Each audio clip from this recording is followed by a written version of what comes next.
Hey everybody, it's Kathy. Welcome to episode 20 of Mondays on the Mat.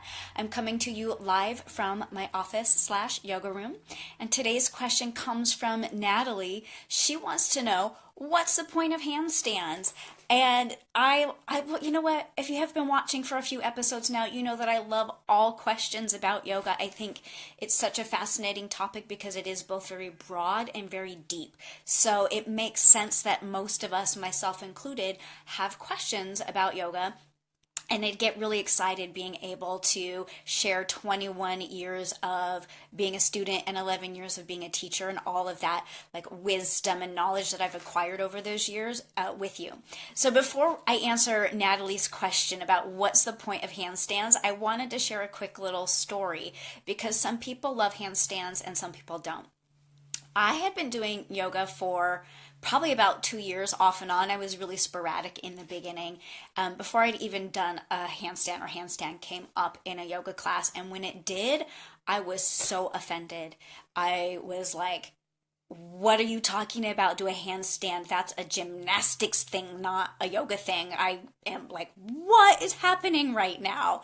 And this was before there was social media or YouTube or any of those things. And while I certainly could have bought books about yoga, I didn't. So you would just kind of, everyone would just kind of show up and do whatever the teacher said. So this whole concept of a handstand, I was like, this is wrong. This is not gymnastics. I am pissed off right now.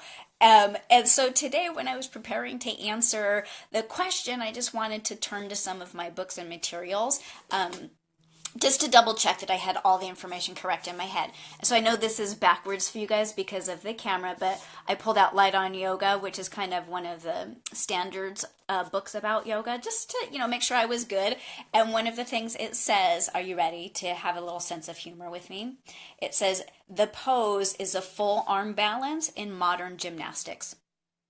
So there you go. Handstand is a gymnastics thing and was a gymnastics thing before it became a yoga thing. So it's a really good question. Like, what's the point of a handstand in a yoga class? Why did that come about? So first of all, know that in Sanskrit, the name of the pose is Adho Mukha Vrikshasana. So Adho Mukha means downward facing, and you're probably used to hearing that in Adho Mukha Svanasana, downward facing dog. So Adho Mukha, downward facing, and Vrikshasana means tree pose. And I think a lot of people get confused when they hear that because when you think of tree pose, that's the standing balance where you've got one foot against the opposite leg with the knee out to the side. And so they're like, how is a handstand an upside down tree? But if you think about it, the standing leg in tree pose is like the roots growing down, and your arms reaching upward are the limbs. And so when we take that upside down, now we've got the limbs of the tree going down into the earth and the roots growing skyward. So you can think of it as the roots of the tree are now elevating up into the air or up into the sky. So moving on now to really what's the point? And I feel like I want to start with, well, what's the point of any yoga pose? So when we think about any yoga pose, they all serve two main purposes. And the first purpose is to create a functional amount of both strength and flexibility in the body to prepare it to sit still in meditation. If you look at Raja Yoga, which is the 8-limbed path of yoga, the style that I draw from and teach, one of those 8 pieces of the yoga pie is meditation. And it's really difficult to sit in meditation unless you have a body that is both functionally strong and flexible. So any yoga pose is really designed to help prepare the body for that. The second part of it is that all the poses, well, not necessarily all the poses, but I think handstand really in particular teaches the mind how to concentrate. So before we can meditate, we need to be able to concentrate. And it's really difficult for most of us to be in a handstand and have the mind wandering off somewhere else. To really get up there in a well-aligned, safe and secure handstand, our mind needs to be really focused and present on what we're doing. So a handstand in many ways is training the mind to focus in preparation for meditation. So beyond that, it's like, well, then what are the benefits of a handstand? Well, of any yoga pose, we could be here for hundreds of hours. But what are the benefits, particularly of handstand? If that's the point of any asana, what's really beneficial about doing handstands? So, and I have notes just to keep me on track, you guys, because you know I can wander off all over the place. So the first thing is just looking at strength. If we talk about any pose creating functional strength, then what strength does handstand provide? It strengthens the arms and the shoulders. And today's quick anatomy lesson, and oh, dude, I should have pulled out my little anatomy guide. Maybe I will in a second here if you don't mind me dashing away from the camera. But some of the muscles that move your arms actually begin down at the base of your spine, right above your sacrum. So when we talk about strengthening the arms, we're also strengthening muscles in the back. So it's arm and back strengthening, especially as we press the hands into the floor. So then it's also strengthening to the front abdominal muscles when we start to learn how to balance. So your first goal really, and we're not going to talk about how to do handstands because that's a whole different video, but your first goal is to be able to get up into a handstand with the support of a wall or potentially another person, but I prefer a wall. And to be able to just be there, strengthening the arms, shoulders, and back. So rather than being interested in jumping right into learning how to balance, I think it's really important to be able to sustain being upside down in the handstand with the support of the wall for maybe even up to as long as a minute to have that strength. And then once you've got that and you're coming into learning how to balance, you're really going to strengthen your front core. So that's where the strength part comes. There's also a little bit of leg strengthening happening in a handstand because you do need some leg strength to help kick you up there. And when you're up in the handstand, you do want to be lifting through your legs. Well, they'd be like this. Like, wah! You want to lift through your legs, so that in a well-aligned and well-engaged handstand, which I talked about alignment and engagement a few episodes back if you want to learn why that's so important. But in a well-aligned and well-engaged handstand, it's going to protect your wrists from hurting, which is a real common thing that I hear, as well as shoulder injury or discomfort if you haven't aligned and engaged properly. So we've got all of that functional strength. There is also some functional flexibility in the ability to raise the arms overhead, but you actually need this prior to being able to do a handstand. So I don't feel that handstand provides that flexibility as much as that flexibility is a requirement prior to doing handstand. Okay, so those are some of the main strengthening benefits. And if you have any questions or comments, I forgot to say at the top of the video, because you guys know I get so excited when I start sharing information, please be sure to join the conversation and add your questions or comments here, especially as I get into some of the other benefits. You may have a strong opinion or want some more clarity. So, because it's weight bearing, right? You're upside down bearing all of the weight through the bones of your arms and into your hands. That's going to provide some bone density building. So that's another bonus, another great reason to do a handstand. Mood elevating. Oh my goodness. Handstands generally get people really happy and talkative and like woo, up here. If you're ever in a yoga class with a handful of people and you pay attention, usually the time leading up to handstands is pretty quiet or focused and intense, and then people go up into their handstands and it's like boom, party time. Everybody starts talking and laughing and giggling, and that's because handstands do elevate mood. So there's another reason to do handstands. So another point, what's the purpose of handstands? If you're taking a class that is wisely sequenced, and by wisely sequenced I mean every single pose has a purpose in the class, and it's put in order on purpose as well. So some teachers do what you might call like a wing it style, or they just kind of come in and they sort of like craft the class as they go, and that's a totally valid and wonderful way to teach class. But that's not how I do it. So when I teach classes, when I say wisely sequenced, it means every pose has a purpose, and every pose is put in order on purpose, and the order can change depending on the purpose. So one of the purposes of a handstand in a class is that they're heating. And depending on where it is in the sequence will depend on what that heating element, creating heat internally in the body, is going to do. I rarely do handstand at the very beginning of class, but that is a thing. You can totally do that, and it heats the body to prepare for everything else that's coming.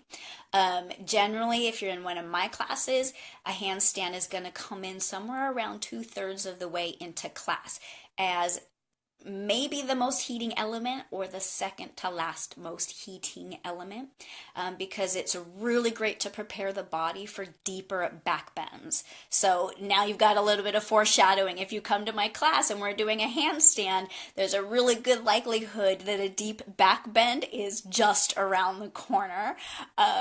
Or occasionally, if I'm really sequencing specifically to teach all of the elements of a handstand so that people start to feel more successful and confident and comfortable in handstands, then that could potentially be the most heating element of the class, in which case afterwards we're going to start to go into the things that cool you down, the counter poses, the stretching, the quieter poses. So that's another reason why we do handstands, is for that heating element.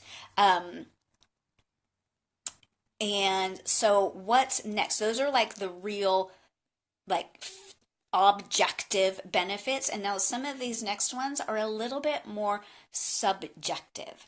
And if you, again, this is where I would love to hear what you have to say on this. So for some of us, the idea of being upside down in the handstand provides you with an opportunity to shift your perspective. It's like when you see the world from a different viewpoint, it can change your mind about the world or about your life or about your relationship to the world. I've never experienced this personally, so it's a little bit hard for me to teach that to you. To me, a handstand, I was gymnastics as a kid, and then there was a long period of time where I didn't do handstands as a young adult until, that first, whoa, what the heck moment in yoga. And now, now 20 years later, they're just a thing. They're just whatever. It's just another pose. But for some people, they're really powerful. So I would love to hear from you if you've had some of those more powerful, shift in perspective moments and what that was like, so that we can teach other people about that.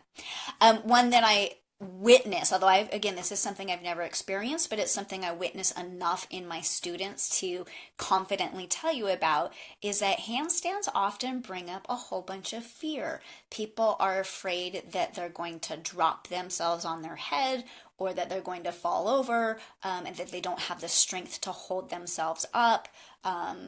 And so they are afraid. And what happens is, if you're taught really wisely how to come into a handstand, and that you're with an instructor who trusts that you are at a place where you're ready for it, because some people honestly haven't built the functional strength and flexibility. So remember, you need a body that is prepared for your handstand before you do it. And a wise instructor can really guide you and help you make that decision if you're not sure.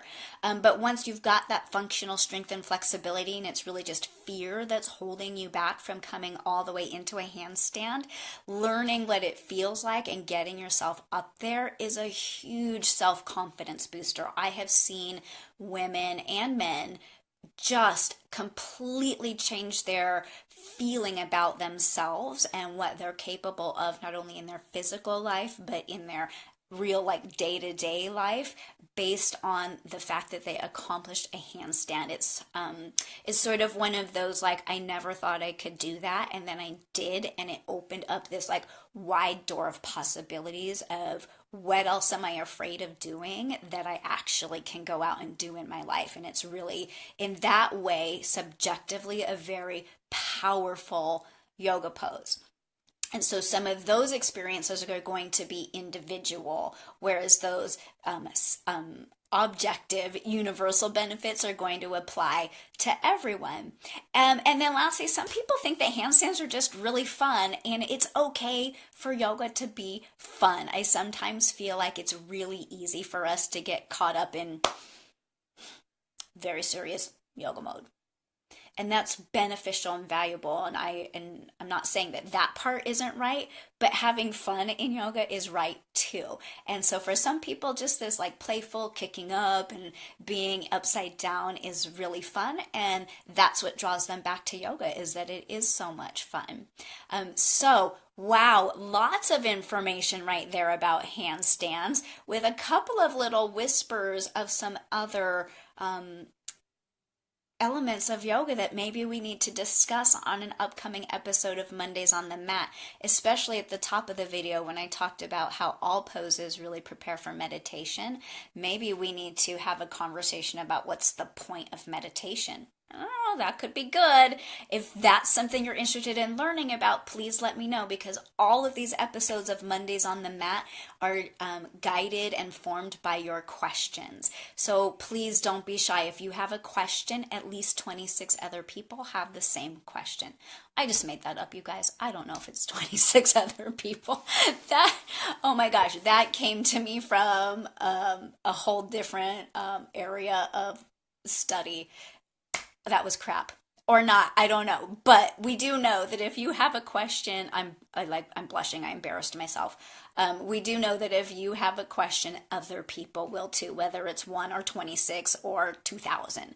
So please share your questions here. If you're joining me in class this week, we're moving into forward folds, and a lot of the questions are coming to me in class with the whole like, oh, wait until Monday and I'll answer you on Monday. So this week we've got not Tuesday because of the 4th of July, but Wednesday 5:30 to 7, Friday 9:30 to 11, and Saturday 9 to 10:30. Starting mid-July, I have an opening for a regular private yoga session. If you'd rather work at your own pace, pursue handstands with an intent focus, because this month we're focusing on forward folds. But if you're really into learning how to do a safe and wise handstand, we can do a series of private lessons to help you get more confident and comfortable in your handstands, or any other yoga goal that you're interested in pursuing. As a reminder, I am a expert in using yoga to heal from anxiety and panic attacks based on my own experience with that. So I also work privately with women to help reduce anxiety and panic. So please feel free to reach out here in the comments. Use the contact form on my website, which is kathyweissyoga.com, and subscribe to my YouTube channel, which right now doesn't have a custom URL. We're working on getting enough subscribers. So if you go over there, just search for Kathy Weiss channel and it'll come up, and you can watch some of these back episodes of Mondays on the Mat, including why alignment and engagement matter, which will help you understand the stuff about preventing wrist pain in your handstands. Thank you so much for tuning in. If you missed the top of the video, go back and watch it, because there's a lot of great information in today's video. And otherwise, I look forward to seeing you in class this week or live next Monday for the next episode of Mondays on the Mat. Have a beautiful rest of your Monday, a safe 4th of July if you're here in the United States, and I will see you next time. Namaste.